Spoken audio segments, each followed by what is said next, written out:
Good evening. Question number 3 लेके मैं आ गई हूँ, क्वेश्चन नंबर 8 लेके मैं आ गई हूँ आप लोगों के साथ। तो क्वेश्चन आप देख सकते हैं किसका है, सब्जेक्ट कोड MECE 004 का है। MECE 004 का क्वेश्चन नंबर 8 आप देख सकते हैं। दक्ष बाजार संकल्पना पर चर्चा कीजिए, इसमें पूछा गया है। तो दक्ष बाजार संकल्पना क्या होता है? दक्ष का मतलब होता है कुशल, ठीक है। तो कुशल बाजार संकल्पना कैसी होनी चाहिए ये बताना है आप लोगों को। तो आइए हम लोग देखते हैं आंसर के बारे में, जिसे EMH शॉर्ट फॉर्म में कहा जाता है, ठीक है।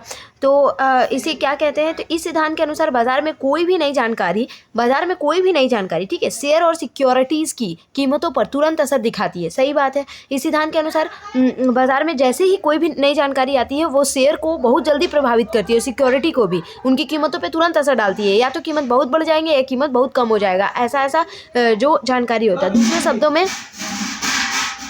दूसरे शब्दों में ये बाजार इतना कुशल है कि यह सारी जानकारी तुरंत ही एसेट की कीमतों में शामिल कर लेता है, ठीक है। और चूंकि विश्लेषक भी शेयर बाजार के रुझानों की पहचान करने के लिए इसी जानकारी का इस्तेमाल करते हैं, इसलिए उन रुझानों का कोई फायदा नहीं होता। आप जानना चाहेंगे ऐसा क्यों? क्योंकि बाजार पहले ही इस जानकारी का इस्तेमाल कर शेयरों का मूल्यांकन कर चुका होता है। इस सिद्धांत के अनुसार कोई भी विश्लेषण शोध किसी निवेशक को किसी अन्य निवेशक पर बढ़ती नहीं देता है। कुशल बाजार परिकल्पना के परिकल्पना के प्रकार में क्या होता है? पहला होता है वीक फॉर्म होता है। वीक फॉर्म को हम लोग डिटेल में देखेंगे।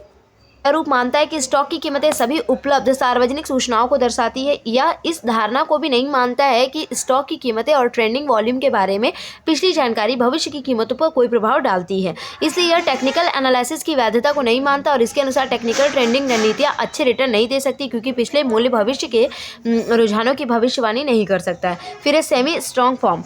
EMH का यह फॉर्म वीक फॉर्म की मान्यता को आगे बढ़ाता है। EMH की सेमी स्ट्रॉन्ग फॉर्म के अनुसार कोई भी नई जानकारी जो सार्वजनिक रूप से उपलब्ध हो जाती जल्दी और लगभग तुरंत शेयरों की कीमतों में दिखाई दे जाती है। इसलिए यह फंडामेंटल एनालिसिस के उपयोग को खारिज करता है, क्योंकि इस तरह के शोध में शेयर की कीमतों में भविष्य के रुझानों का अनुमान लगाने की क्षमता नहीं होती है। स्ट्रॉन्ग फॉर्म को भी हम लोग डिटेल में देखेंगे।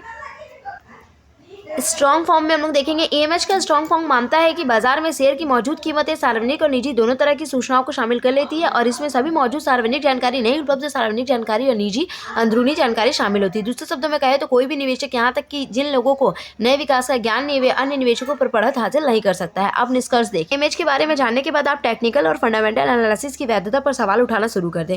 यहाँ ध्यान रखना अहम है, निष्कर्ष को आप डिटेल से पढ़ लीजिएगा। निष्कर्ष बहुत जरूरी होता है। कोई भी क्वेश्चन का आंसर जब आप लिखते हो ना और पॉइंट वाइज लिखते हो, उसके बाद लास्ट में आप निष्कर्ष में लिखते हो, तो इससे आपका क्वेश्चन का आंसर बहुत ही इफेक्टिव लगता है और वो एग्जामिनर को प्रभावित करता है, जिससे जो चेक करता है ना आपका कॉपी, वो बहुत अच्छा नंबर देता है। इस हिसाब से ही आंसर देना होता है। Thank you. अगर वीडियो अच्छी लगी हो तो लाइक और सब्सक्राइब फॉर मोर।